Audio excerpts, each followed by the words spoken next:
আসসালামু আলাইকুম প্রিয় শিক্ষার্থী, আজকের এই ক্লাসে আমি তোমাদের সাথে নবম দশম শ্রেণীর ইংলিশ গ্রামার অ্যান্ড কম্পোজিশন বইয়ের অ্যাবস্ট্রাক্ট নাউন নিয়ে আলোচনা করব। পূর্বে আমি তোমাদের সাথে অনেকগুলা ক্লাস শেয়ার করেছি, অর্থাৎ এই যে ম্যাটেরিয়াল নাউন পর্যন্ত অলরেডি শেয়ার করেছি। আশা করি তোমরা প্রত্যেকেই এই ক্লাসগুলো দেখেছো। যারা এই সমস্ত ক্লাসগুলো দেখোনি তারা প্রত্যেকেই আমাদের চ্যানেলের মধ্যে প্রবেশ করে এই যে চ্যানেল এসেনশিয়াল স্টাডি 360, এখানে আমি তোমাদের জন্য প্লেলিস্ট তৈরি করেছি। তোমরা যদি এই প্লেলিস্টে আসো, এখানে তোমরা একটা প্লেলিস্ট পাবে, ক্লাস 9-10 ইংলিশ গ্রামার। ঠিক আছে, এখান থেকে তোমরা সমস্ত ক্লাস দেখতে পারো। ঠিক আছে, তো এখন আজকের এই ক্লাসে আমরা মূলত আর এগুলো নিয়ে কথা বলবো না, একেবারে সরাসরি অ্যাবস্ট্রাক্ট নাউনের দিকে আমরা চলে যাব। দেখো এই যে ডিতে সেটা রয়েছে, বলা হচ্ছে look at the underlined nouns in the following passage. এই প্যাসেজের মধ্যে কিছু কিছু ওয়ার্ডের নিচে আন্ডারলাইন করা রয়েছে, সেগুলো দেখো বা লক্ষ্য করো। বলা হচ্ছে দেখো mister Haque was a freedom fighter, মানে মিস্টার হক তিনি ছিলেন একজন মুক্তিযোদ্ধা। ফ্রিডম মানে স্বাধীন বা মুক্তি, আর ফাইটার মানে যোদ্ধা। তিনি ছিলেন একজন মুক্তিযোদ্ধা। He is known for his bravery. দেখো এই যে ব্রেভারির নিচে আন্ডারলাইন রয়েছে, মানে সাহসী। তিনি তার সাহসের জন্য পরিচিত। নোন মানে পরিচিত। He is working for a private company now. তিনি কাজ করতেছেন একটা প্রাইভেট কোম্পানিতে এখন, মানে তিনি এখন একটা প্রাইভেট কোম্পানিতে কাজ করে। Everybody loves him for his honesty and sincerity. প্রত্যেকেই তাকে ভালোবাসে তার অনেস্টি মানে সততা এবং তার যে আন্তরিকতা মানে সিনসিয়ারিটি, এগুলোর জন্য প্রত্যেকেই তাকে ভালোবাসে। He is an admirer. আচ্ছা, অ্যাডমাইরার বলতে মূলত ভক্ত, মানে সে খুবই তার আগ্রহ রয়েছে কোনো একটা জিনিসের প্রতি। কিসের? অফ ফ্রিডম অ্যান্ড জাস্টিস, মানে স্বাধীন এবং জাস্টিস মানে ন্যায় বিচার। ফ্রিডম মানে মুক্তি বা স্বাধীন, আর জাস্টিস মানে ন্যায় বিচার। মানে এই যে জাস্টিস এবং ফ্রিডমের তিনি ভক্ত, মানে এগুলো তিনি খুব করে চায়। ঠিক আছে, তো এখানে আমরা আন্ডারলাইন করা ওয়ার্ড পেলাম ব্রেভারি, অনেস্টি, সিনসিয়ারিটি। আচ্ছা, সিনসিয়ারিটি এবং ফ্রিডম, জাস্টিস, এগুলো আমরা পেলাম। এই সবগুলাই বলা হচ্ছে দিজ আর অ্যাবস্ট্রাক্ট নাউন।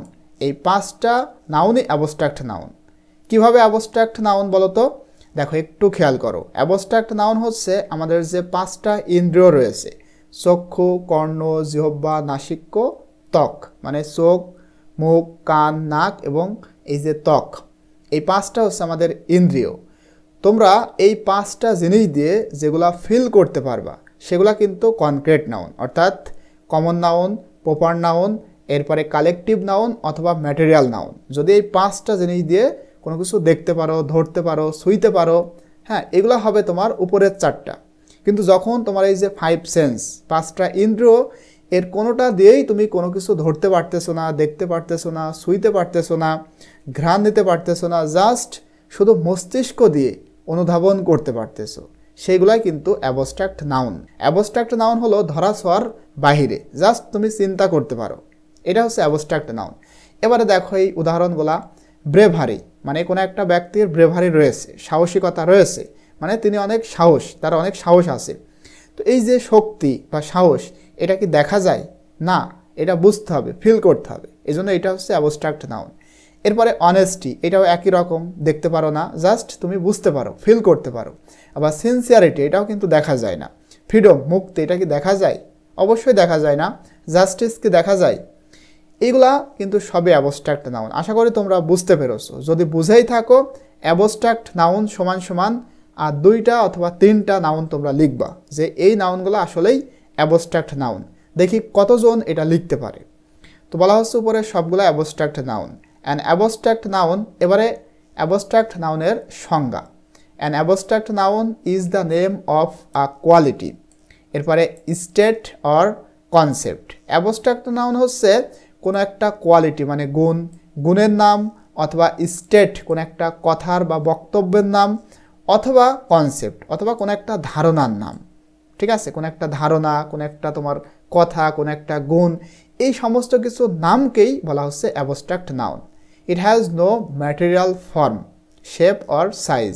এবং এর কোনো ম্যাটেরিয়াল বলতে বস্তু, বস্তুগতভাবে এর কোনো গঠন নাই, তুমি দেখতে পারবা না। শেপ মানে এর কোনো আকার নাই অথবা এর কোনো সাইজ নাই।